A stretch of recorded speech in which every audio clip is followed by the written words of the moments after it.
Hello guys, welcome back to my channel. তো চলে এসেছি আবারও একটা শর্টস নিয়ে। তো অনেক দিন পরই এলাম আবার, কারণ কোথাও যাওয়া হয় না, আমার সে একই কথা থাকে, তাই না? তো কী আর করব বলো, জীবনটা এরকম অগোছালো আমার। তো জানি না গোছাবার জন্য কেউ কোনো মানুষকে আমি পাবো কি না সাথে। তো গিয়েছিলাম আমাদের আদি বাড়ি। তো সেইখানে একজনের আমার ভাইয়ের বয়সী, আমার ভাই হয়, তার বিয়ে ছিল। তো সেই জন্য সেখানে গিয়েছিলাম। সেদিনই বউ ভাত ছিল, বিয়ে হয়ে গিয়েছিল। আর দুপুরের একটু অল্প করে লাঞ্চ করে নিয়েছিলাম। আর তারপরে সবার সঙ্গে দেখা হয়েছিল অনেক দিন পর। তো হালকা করে গল্প আড্ডা হচ্ছিল। আর এখানে একটা খুব সুন্দর বাগান রয়েছে, খান বাগান নামে। এখানেই গিয়েছিলাম একটু ঘুরতে, কারণ কোথায় যাব খুঁজে পাচ্ছিলাম না। তো সেইখানে একটু ঘুরতে গিয়েছিলাম। চারিদিকে শুধু গাছ আছে, অনেক ধরনেরই গাছ, আম গাছ। তারপরে আমগুলো এত কাছে কাছে ঝুলে আছে, কিন্তু সেখানে হাত দেওয়ার কিন্তু উপায় নেই। এইটা হচ্ছে কথা, মেনটেনেন্স আছে।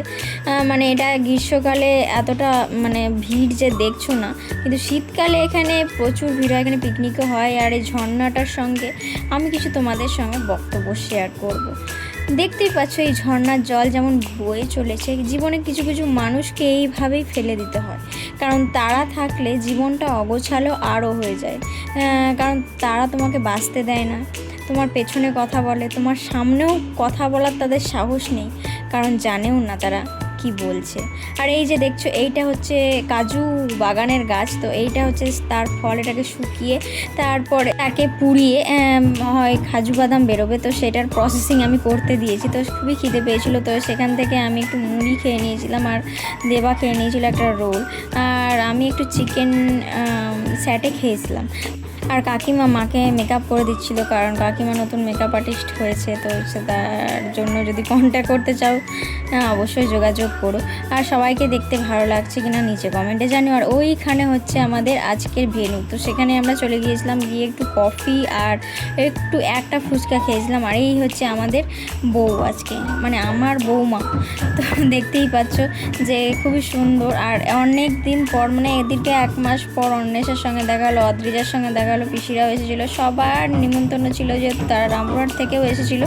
তো কেউ কেউ দুর্গাপুর থেকেও এসেছিলো, অনেক পিসিগুলো ছিল।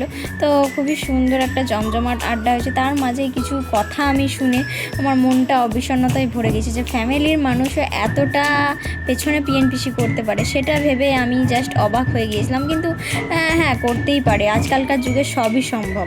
আসলে আমাদের মতো মানুষের জীবনে যতদিন না তুমি চাকরি পাবে, ততদিন কেউ তোমাকে সুন্দরভাবে বাঁচতে দেবে না। তো খুবই ম্যান্ডেটরি একটা চাকরি পাওয়া। তো সেই প্রসেসিংয়ে আমিও আছি। তা তোমরা ভালো থেকো, সুস্থ থেকো, আর এইভাবেই পাশে থেকো, আর একটু প্রার্থনা করো।